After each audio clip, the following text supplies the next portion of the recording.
Bonjour à tous et bienvenue sur Partout à Clix pour cette nouvelle vidéo dans laquelle nous allons voir ensemble comment s'utilise le pouvoir de déplacement vert foncé charge. Alors, déjà dans un premier temps, si je vous précise vert foncé, c'est parce que dans HeroClix, comme vous pouvez le voir, hop, nous avons deux nuances de vert et nous c'est bien du vert foncé dont nous allons parler. Donc, charge est un pouvoir de mouvement, de déplacement et donc, petit rappel, votre valeur de déplacement est ici, juste en face du symbole en forme d'aile si vous êtes volant, poisson si vous êtes aquatique et pied si vous êtes piéton. Donc quand cette valeur est teintée de vert foncé, votre personnage peut utiliser le pouvoir charge.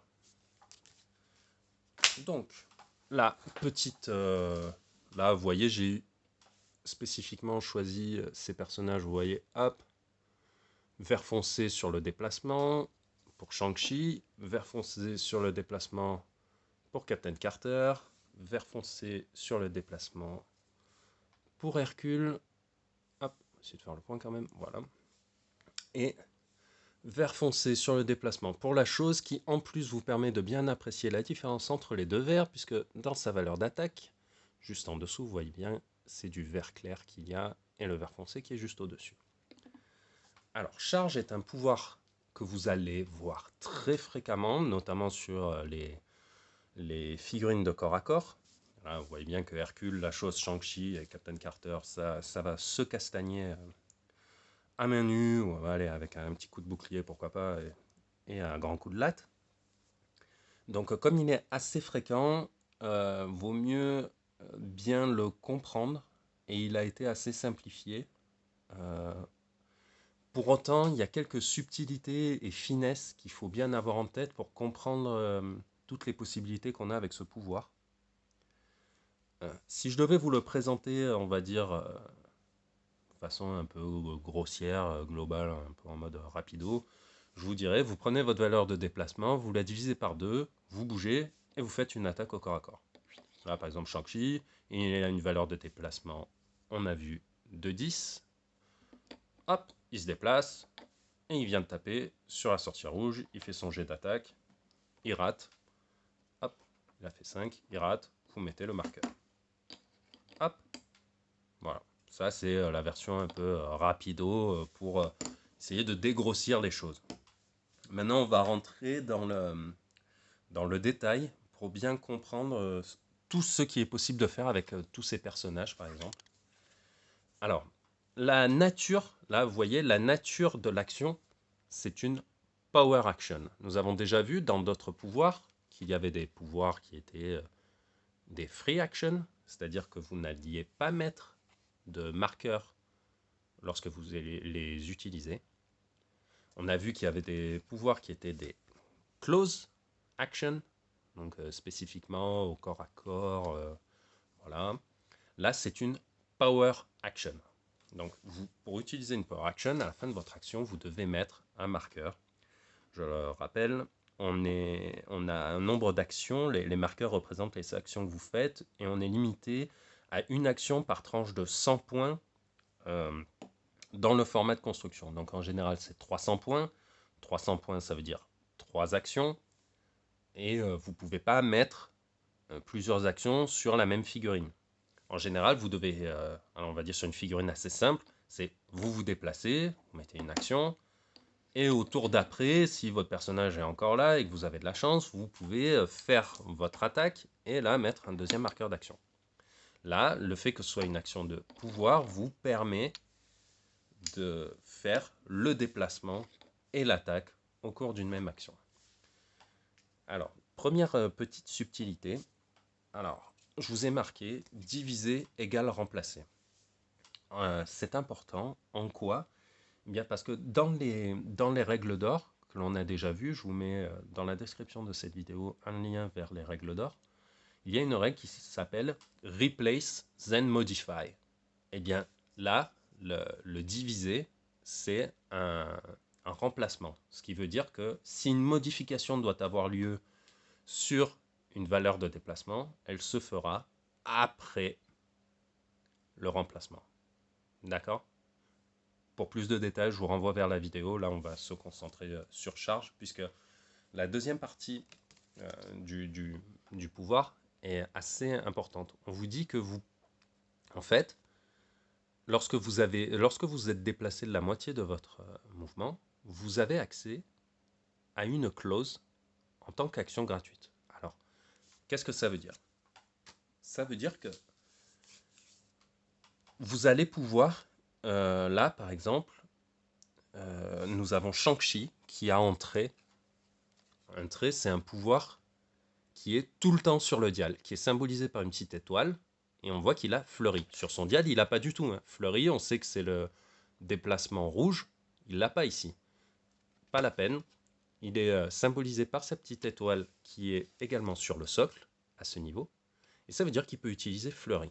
Eh bien, on vous dit que vous avez accès à fleuri en tant qu'action gratuite, après avoir donné votre action de pouvoir et fait votre déplacement.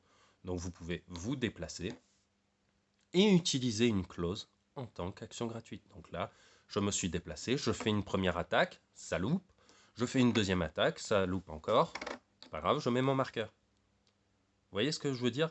Dans le jeu, vous n'avez pas de nombreux pouvoirs qui ont cette nature de... Vous voyez, faites une clause, écrit en gros comme ça. Ça veut dire une action de cette nature. Vous avez Fleury, vous avez Mind Control, qui peut être close et range, pour faire du contrôle mental à distance et au corps à corps. Mais voilà, ce sont les deux seuls qui vont être de cette nature. Eh bien, vous pouvez les faire après une charge.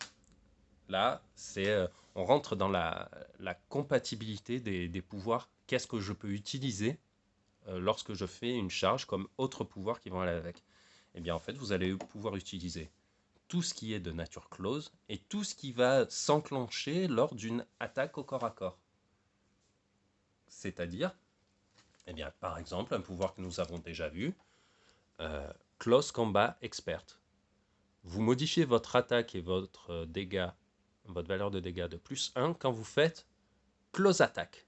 Et là, on vous dit que vous pouvez faire une Close Attack. Là, ça veut dire que Hercule peut se déplacer et faire une attaque avec +1 à l'attaque et +1 aux dégâts. Et hop, s'il le fait, il rate, il prend son marqueur, et voilà. On a aussi, par exemple, dans les pouvoirs qui peuvent s'utiliser lors d'une close attack, et que nous avons déjà vu, Quake. Quand ce personnage fait une close attack, bon, même pas la peine de le lire après, ça veut dire que c'est compatible avec charge. Vous pouvez charger et faire Quake. Faites le jet d'attaque, ça rate. Hop, vous mettez le marqueur. D'accord? C'est en fait, c'est assez simple. C'est pour ça que je vous ai dit qu'ils ont bien simplifié les choses. C'est parce que même ils ont rendu concret en mettant cette grosse écriture là, en belle capitale, pour que vous compreniez que vous avez accès à ce pouvoir. Vous voyez ça ici, donc vous y avez accès là et là, en tant qu'action gratuite. D'accord? Puisqu'on vous dit de le faire en tant que free, donc pas de marqueur. Ou, là vous avez un petit ou, faites une close attack. Donc, tous les pouvoirs close attack, attaque au corps à corps, tous les pouvoirs qui s'activent comme Close Combat Expert, comme Quake, ou imaginons, c'est dans un cas très hypothétique, où Captain Carter subisse des dégâts de la part de la Scarlet Witch. On sait tous comment ça va finir, mais bon. Hop, elle passe sur un clic où elle a le pouvoir d'attaque. Vous voyez le pouvoir d'attaque rouge. Lame Griffe-Croc. Hop. Quand ce personnage fait une close attack. Hop. Donc là, Captain Carter, elle peut venir faire sa close attack, louper, parce que, recevoir son marqueur, et après prendre un retour de bâton de la part de la Scarlet Witch, et finir en 50-50. Donc, vous voyez, c'est simple à utiliser, charge. Il faut simplement être attentif à la façon dont sont rédigés les différents pouvoirs. Alors, vous allez peut-être pas forcément vous intégrer des figurines de corps à corps dans vos équipes, mais si vous tombez face à un adversaire qui va en utiliser, il vaut mieux savoir de quoi sont capables les figurines. Là, par exemple, si Shang-Chi ne vous effraie pas pour 50 points, c'est que, alors, vous n'avez pas encore capté que le maître du kung-fu, là, il est vraiment dangereux. Parce que ne tenez pas simplement compte de ce que vous voyez là en vous disant oui, bon, bah, il peut mettre 3, 2, 3 grâce au pouvoir euh, Close Combat Expert, voilà.